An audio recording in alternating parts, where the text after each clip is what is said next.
세상에 떠도는 기묘한 괴담들. 첫 번째 이야기, 학원 계단에서 봤던 귀신은 나에게 절망을 주었다. 3년 전 일이다. 나는 그때 재수학원에 다녔다. 학원은 저녁 6시부터 밤 11시까지 수업이 있고 매 1시간마다 10분씩 쉬는 시간이 있었다.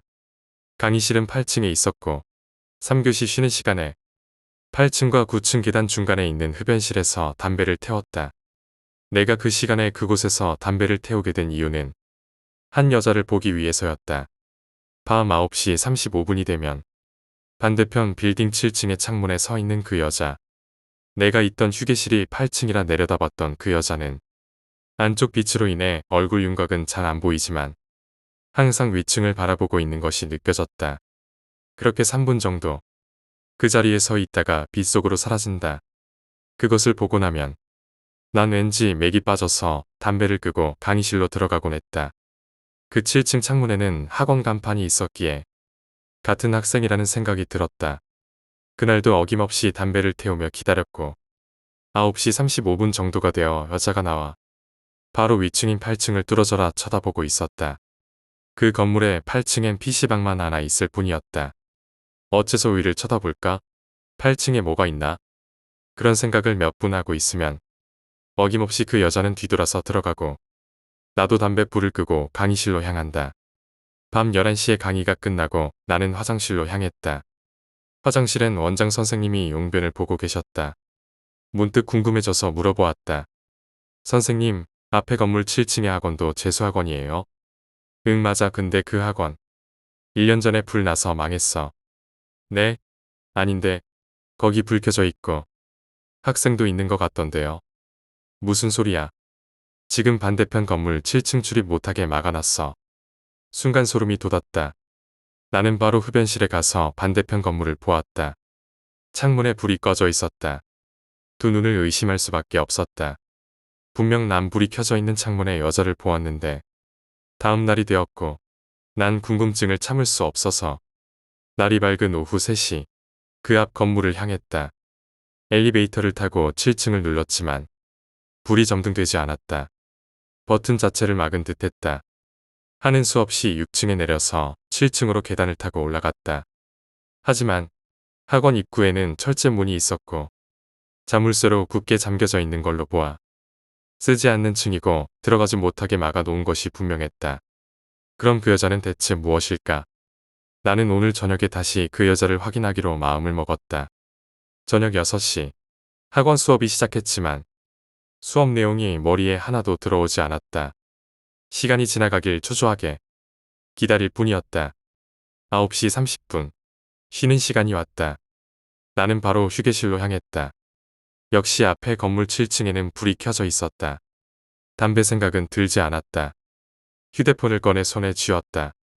7층과 휴대폰을 시선에 놓고 시간을 쳐다보았다. 휴대폰 시계가 지날 때마다 알 수 없는 압박감이 느껴졌다. 33분, 34분, 그리고 35분. 그 여자가 나타났다. 역시 내 착각이 아니었다. 손이 부들거리는 와중에 카메라를 비디오 모드로 바꾸고 창문 앞에 두어 여자를 찍도록 놔두었다. 여자는 어김없이 위층을 바라보고 있었고 나는 두근거리는 마음을 주체할 수 없었다. 녹화되는 시간을 지그시 쳐다보았다. 10초, 아니 1초가 지나면서도 심장이 뛰는 게 순간마다 느껴진다. 여자는 미동이 없었다. 마치 반대편 건물만은 시간이 멈춘 것 같았다. 순간적으로 여자의 고개가 내려갔다. 정확하게 말하면 내 쪽으로 고개가 내려온 것이다. 나는 허리를 숙여 창문 밑으로 숨었다. 얼굴이 컴컴했음에도 눈의 안광이 번뜩이며 내 눈을 바라보는 것이 느껴졌다. 나는 그 상태로 팔만 뻗쳐서 창틀에 기대둔 휴대폰을 가져와 저장된 영상을 돌려보았다. 화면에 잡힌 여자, 그리고 이쪽을 쳐다보는 장면. 그렇게 노려보며 5초 정도 있다가 사라지는 모습. 어딘가 이상하다. 괴리감 같은 게 느껴졌다. 내가 눈으로 봤던 장면과 왠지 다른 느낌이 들었다. 다시 한번 영상을 돌렸다. 분명 뭔가 이상한 게 느껴진다. 화면에 잡힌 창문의 여자.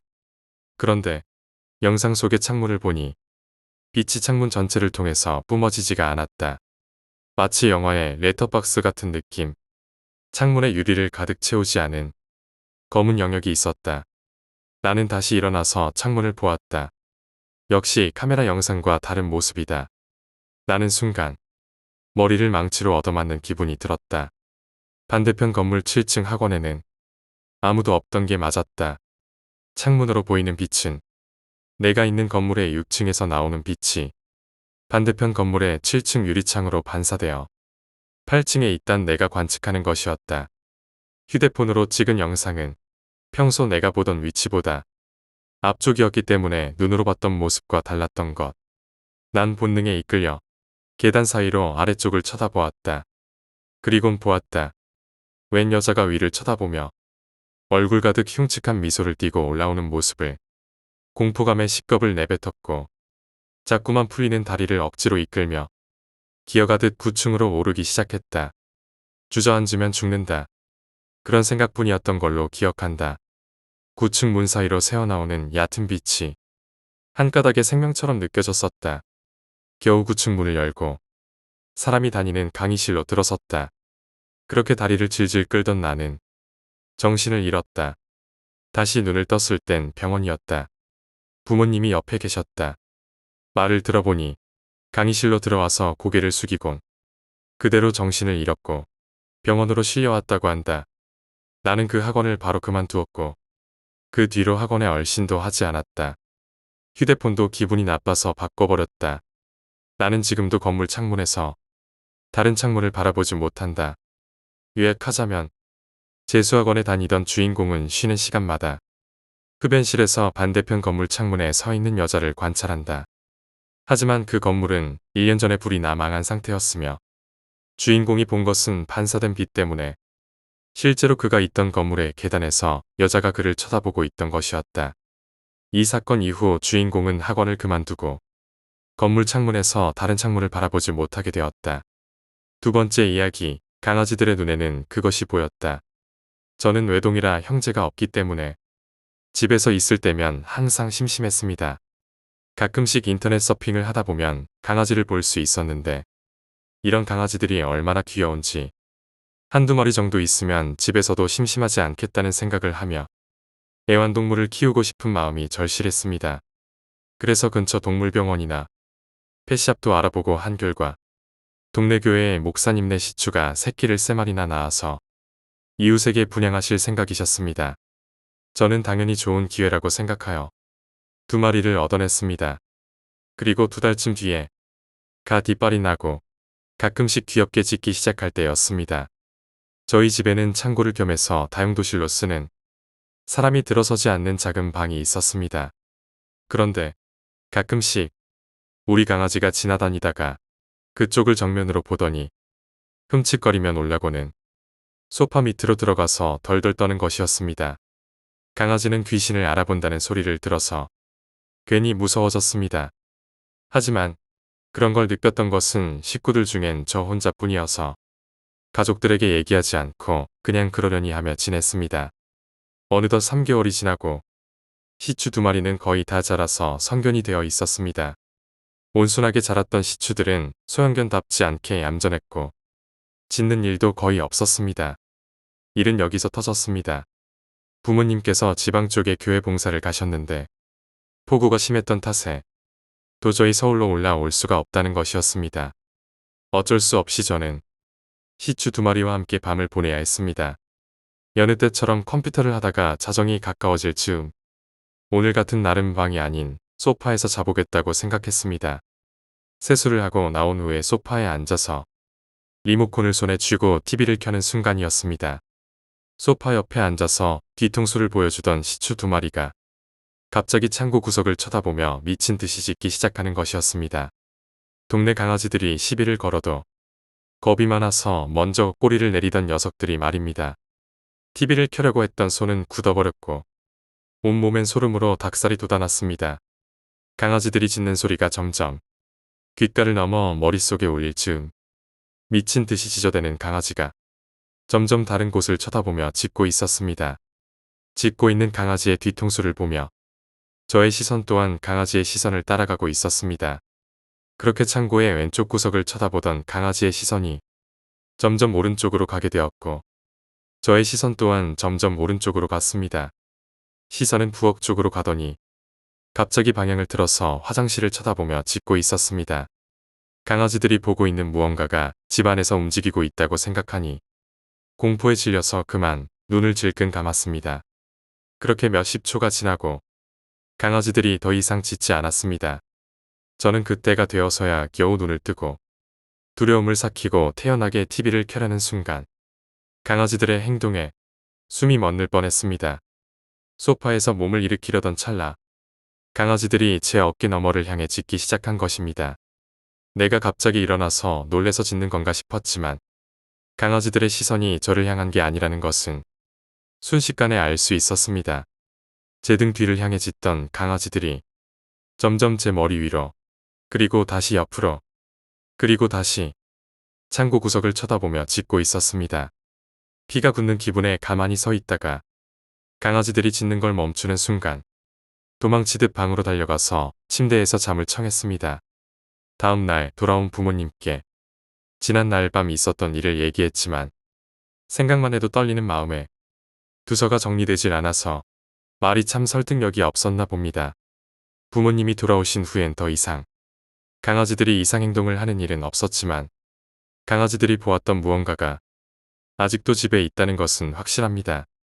세 번째 이야기, 불이 났던 호텔. 남자는 지방 출장이 잦은 편이었다. 그날도 지방으로 출장을 갔는데 공교롭게도 시내 호텔에는 빈 방이 없었다. 겨우 시내 외곽에 있는 허름한 호텔의 방을 잡을 수 있었다. 왠지 무거운 공기가 느껴졌지만 피곤했던 탓이라고 생각하며 곧바로 잠이 들었다. 그렇게 한참을 자고 있는데 갑자기 객실 문을 두드리는 소리가 났다. 남자는 일어나 문을 열었으나 복도에는 아무도 없었다. 잘못 들었나 보다 생각하고 다시 잠을 청했다. 그리고 다시 쿵쿵하며 문을 두드리는 소리가 났다. 하지만 남자가 복도로 나가자 또 다시 소리가 그쳤다. 아침이 되기까지 몇 번이나 이런 상황은 반복되었고 남자는 일어나자마자 프런트에 가서 불만을 토로했다. 직원은 계속해서 남자에게 사과를 했지만 무언가 숨기고 있는 듯 했다. 계속해서 따지는 남자에게 다른 직원이 와서 조용히 이야기를 해주었다. 사실 몇 년 전에 호텔에서 화재가 있었다. 다른 손님들은 모두 대피했는데 남자가 사용 중인 객실에 있던 손님은 깊은 잠에 빠져 비상벨 소리를 듣지 못했고 나중에 눈치채고 깨어났을 때 이미 객실 안에 연기가 가득했고 결국 그 손님은 문 앞에서 죽었다고 한다. 이야기를 들은 남자는 얼굴이 창백해졌다. 밤새 문을 두드린 것은 객실 밖이 아니었기 때문이다. 네 번째 이야기, 비밀. 나는 오늘 기분이 무척이나 좋다. 회사에서 중요한 프레젠테이션을 맡았고 오늘 성공적으로 그 일을 마쳤기 때문이다. 게다가 부장님으로부터 조만간 승진이 있을 거라는 귀띔도 들었다. 기분이 날아갈 듯 기쁘다. 프레젠테이션이 끝나고 회식 자리. 모두 나를 축하해주고 다들 기분이 좋아 보인다. 나는 뿌듯해하며 주위 사람들의 술 권유를 뿌리치지 않고 모두 다 받아냈다. 사실 아까 프레젠테이션이 끝나고 나서부터 머리가 조금 띵하며 아프다. 무엇인가 내 머리를 찌르는 듯한 느낌. 하지만 나는 내색하지 않았다. 오늘만큼은 기분이 정말 좋기 때문이다. 노래방에서 열정적인 2차를 끝으로 회식은 마무리되었고 나는 집으로 향했다. 승진을 하게 되면 적은 월급 때문에 그동안 만나지 못했던 친구들도 만날 수 있고 우리 엄마한테도 당당히 자랑하며 용돈도 쥐어드릴 수 있게 된다. 집에 도착했다. 오자마자 전화기를 충전시켜 놓고 샤워를 하기 위해 옷을 벗고 있었다. 바지를 벗으려 일어서는 순간 눈앞이 흐려지고 다리에 힘이 풀리는 동시에 나는 쓰러졌다. 평소 빈혈이 심했고 요즘은 프레젠테이션 준비와 여러 스트레스로 인해 고생을 했는지 고열에 몸살까지 겹쳐 쓰러졌다. 평소 건강관리 좀 제대로 할 걸. 하지만 이미 늦었다. 게다가 쓰러지며 머리가 탁자 모서리에 박아 머리에서 피가 흐르는 것 같다. 손발에 감각이 없다. 숨도 제대로 쉴 수가 없다. 코에선 피가 흐르고 입에선 침이 계속 흐른다. 119에 연락하려 해도 전화기는 저기 멀리 충전 중이다. 소리조차 지를 수 없다. 아니다. 이렇게 내가 연락이 안 되면 누군가는 연락이 안 되는 날 걱정하며 신고를 하겠지. 아니다. 그건 또 아니다. 내일부터 주말. 회사에 나가지 않으니 회사 사람들은 당연히 나의 연락을 기다리지 않겠지. 친구들, 내 친구들은 원체 내가 먼저 연락하지 않는 성격이니 연락이 안 되더라도 이상하게 생각하지 않겠지. 평소 연락 좀 할걸. 이대로 죽는구나. 이제 겨우 꽃을 피우려는 내 인생. 이렇게 끝나는구나. 나는 눈물을 흘리며 조용히 눈을 감았다. 시간이 얼마나 지난 걸까. 밝은 빛 한 줄기에 나는 눈을 떴다. 병실. 나는 병실에 누워 있었다. 몇 분 후 간호사가 들어왔고 나는 어떻게 된 일인지 물었다.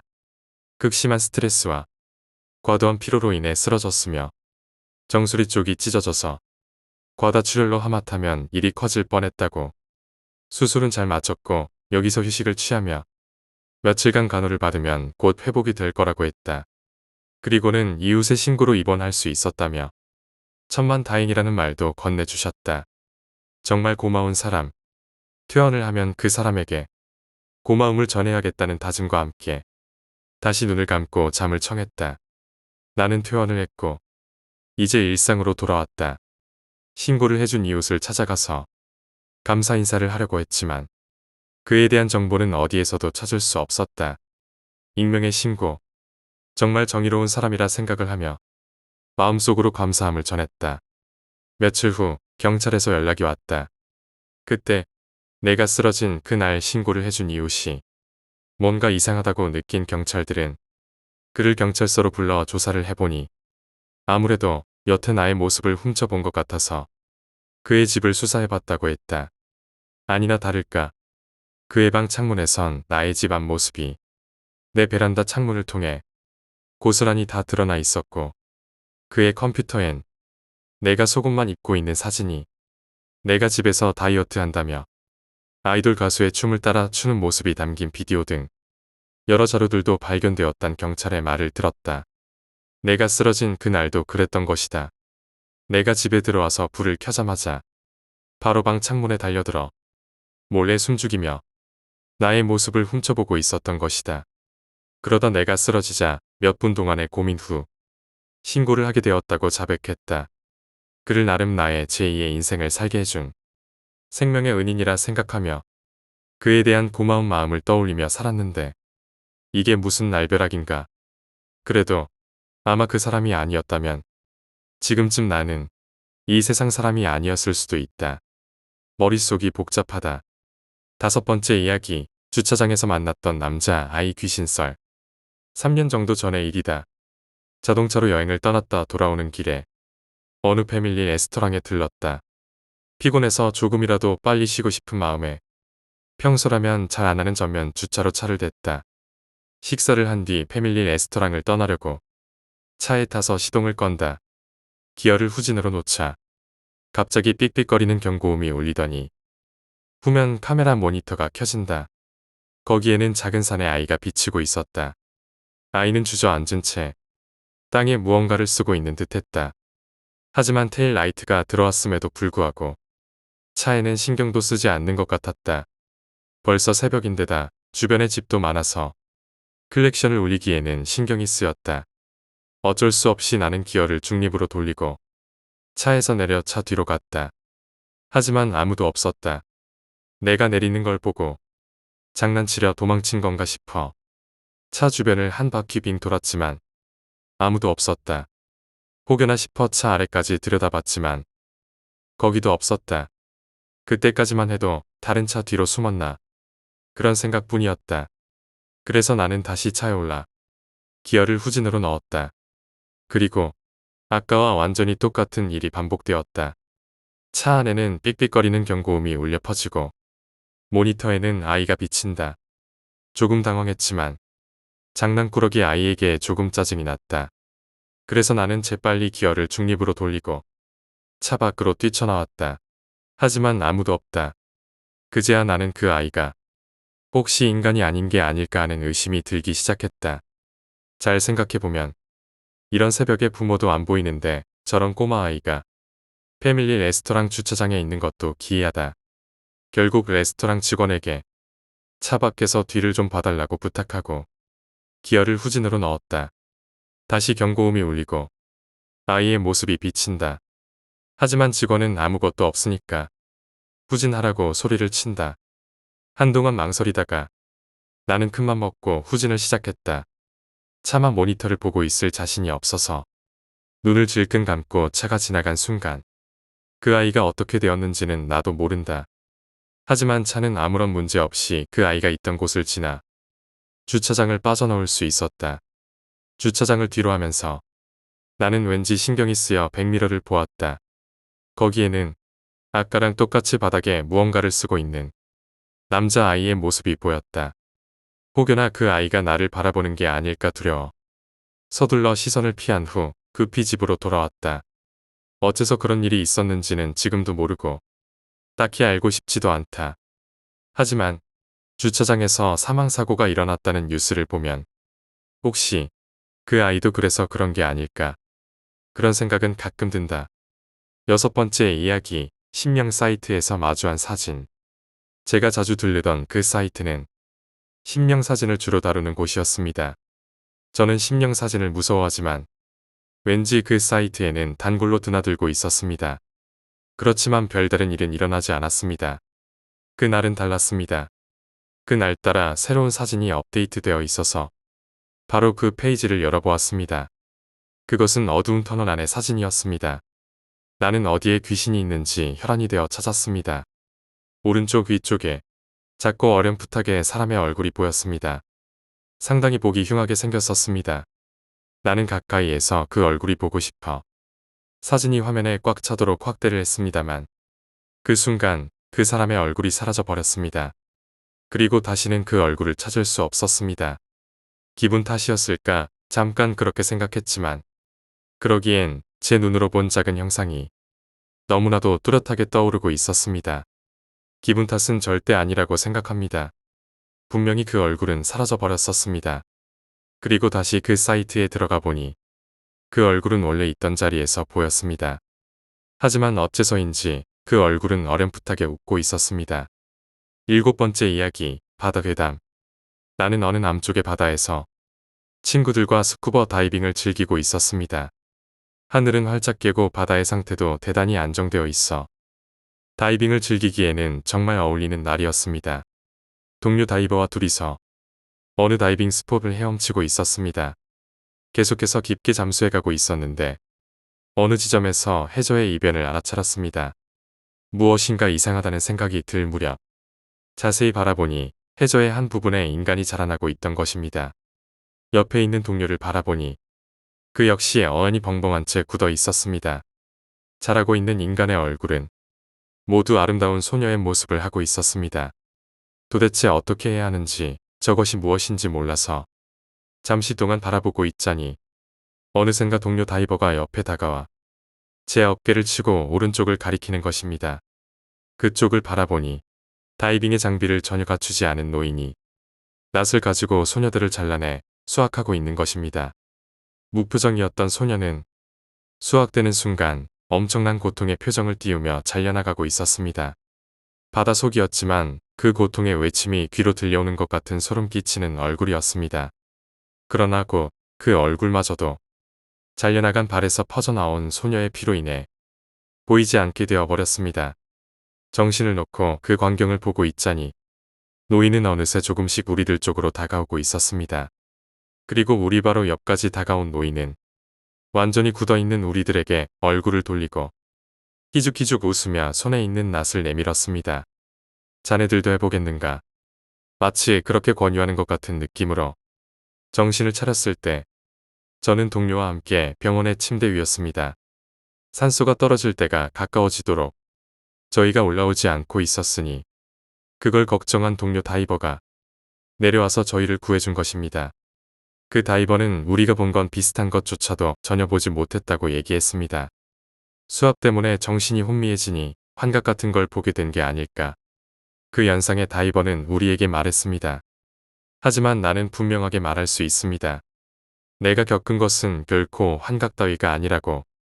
8번째 이야기, 감시 카메라에 찍힌 자살한 사람 썰. 거래처에서 일하시는 분께 들은 이야기입니다. 유 씨는 어느 경비회사에서 일하고 있었습니다. 어느 날, 평소라면 경비사무소에서 대기하고 있었을 테지만 이날은 어느 빌딩의 경비를 돌게 되었다고 합니다. 평소처럼 정기 순찰 코스를 돌고 사무소에서 감시 카메라를 보고 있었다고 합니다. 이 빌딩은 밤이 되면 일부 입주자를 제외하고는 사람은 살지 않았다고 합니다. 그런데 지하 3층에서 경보 시스템이 작동해서 유 씨와 동료는 지하 3층으로 향했다고 합니다. 지하 3층은 창고이기 때문에 도난이라도 있으면 곤란해집니다. 유 씨와 동료는 지하 3층을 구석구석 돌아봤지만 이상은 없었습니다. 일단 무선으로 사무소에 연락을 취해서 사람이 출입했는지 여부를 알아봤지만 이상은 없다는 보고가 돌아와 다시 한번 순찰을 하기로 했습니다. 그리고 그 사이 감시 카메라의 영상 확인을 부탁했습니다. 그러자 무선으로 지하 3층의 카메라에 사람의 얼굴이 카메라를 보고 있는 것이 찍혀 들어있다는 보고가 들어왔습니다. 유 씨는 바로 동료와 확인을 위해 사무소로 올라갔다고 합니다. 그렇지만 그곳의 카메라는 8m 높이 정도로 생각되는 곳에 설치되어 일반적인 사람이 찍힐 때는 어떻게 해도 얼굴이 카메라에 잡히지는 않을 텐데 이상하다고 생각하면서도 유 씨와 동료는 날아다니는 곤충 같은 것이 찍혀 오해한 것이라고 생각하며 사무소로 되돌아왔습니다. 사무소에 돌아와 유 씨와 동료는 영상에 확인을 했습니다. 거기에는 한순간 사람의 얼굴이 확실하게 찍혀 들어와 있었습니다. 그러나 그런 비현실적인 것을 보고할 수 없어서 다음 날 업무 보고서에는 큰 나방에 의한 오보라고만 적었다고 합니다. 나중에 회사 관계자에게 그 곳에 대해 물어봤더니 몇 년 전 저 장소에서 목을 매서 자살한 사람이 있었던 모양입니다. 그 얼굴의 인물은 혹시 9번째 이야기, 폐병원의 고양이 의사 선생님 썰. 동네 잔치날 형과 형의 선배에게 들은 이야기다. 그다지 모범생은 아니었던 형이 고등학교에 다닐 때 아지트로 삼고 있던 폐병원이 있었다. 지역에서는 귀신이 나온다는 장소로 유명했지만 형보다 몇 기수 위의 선배들이 아지트로 사용하기 시작한 이후로는 담력을 시험하러 오는 사람은 사라져 버렸다고 한다. 병원의 안은 완전히 황폐해져서 정리는 하나도 되어 있지 않았다. 여기저기 진찰 도구나 서류가 널려 있는 모습이 마치 야반도주라도 한 것 같은 모양새였다. 어느 밤 형은 평소처럼 병원에서 시간을 보내고 있었다고 한다. 그러다 형이 혼자서 복도를 걷고 있는데 어떤 방에서 들어오라는 말이 들렸다고 한다. 무엇인가 싶어 문을 열었더니 그곳은 진찰실이었다. 그리고 방 가운데의 책상 위에는 고양이가 살짝 앉아 있었다는 것이다. 형이 누가 말한 것인가 싶어 갸우뚱거리고 있는데 고양이가 가까이 와서 앉으라는 말을 했다고 한다. 왜인지 모르겠지만 형은 진찰을 받아야겠다 생각이 들어 둥근 의자를 끌어와 고양이 앞에 앉았다고 한다. 고양이는 형의 건강 상태에 관해 여러 가지를 물었고 형은 하나하나 성실하게 대답했다. 문진이 끝나자 고양이는 형에게 말했다. 당신 턱에 종양이 있네요. 입원해야만 합니다. 형은 당황해서 입원은 곤란하다고 대답했다고 한다. 그러자 고양이는 여러 가지 의학 용어를 말하면서 입원하게끔 계속 설득했다고 한다. 형도 그 이야기를 듣다 보니 마음이 움직였고 어쩔 수 없다는 생각에 수긍하고 그럼 입원 수속을 부탁드린다고 말했다. 그리고 바로 그때 문을 열고 선배가 들어왔다. 그 선배의 말에 의하면 복도를 걷고 있는데 문 안쪽에서 형의 목소리가 들렸다는 것이다. 혼잣말이라도 하는 건가 싶었지만 누군가의 이야기에 계속 장단을 맞추고 있는 것이었다고 한다. 하지만 상대방의 목소리가 들리지 않았기에 의심스러워서 문을 열었더니 의자에 앉아 고양이를 보고 이야기하는 형이 있었다는 것이다. 고양이는 선배의 모습을 보자 바로 도망쳐서 어둠 속으로 사라졌다. 형은 그 순간 정신이 들고 그제야 고양이가 말했다는 것과 자신이 진찰을 받은 것에 경악했다. 하지만 그날 밤은 그대로 아무 일도 없었고 형은 새벽에 집으로 돌아왔다. 그 후 형은 어쩐지 폐병원에 가는 것이 꺼려져서 같이 사건을 목격한 선배와 함께 폐병원에 가는 것은 되도록 삼가하고 있었다. 그리고 반년 후 치통을 치료하러 치과를 찾았던 형은 놀라운 이야기를 듣게 되었다. 엑스레이에 작은 종양이 찍혔다는 것이다. 예전에 찍었던 엑스레이와 비교해 보았을 때 약 1년 정도 된 것 같다는 말이었다. 형은 고양이가 말했던 것이 사실이었나 싶어 깜짝 놀랐다고 한다. 결국 형은 큰 대학병원에 가서 10일 정도 입원하며 턱의 종양을 잘라내는 수술을 받았다. 당시 초등학생이었던 나는 형의 병문안을 갔던 걸 똑똑히 기억하고 있다. 다행히 종양은 양성이었고 그 후 재발하는 일 없이 형은 건강히 살고 있다. 형은 고양이가 종양을 주의하라고 알려준 것이라며 감사했고 고양이 사료를 잔뜩 사다가 폐병원에 놓고 왔다고 한다. 그렇지만 나는 형의 이야기에 납득할 수 없었다. 만약 그때 선배가 문을 열지 않았다면 형은 어떻게 되었을까?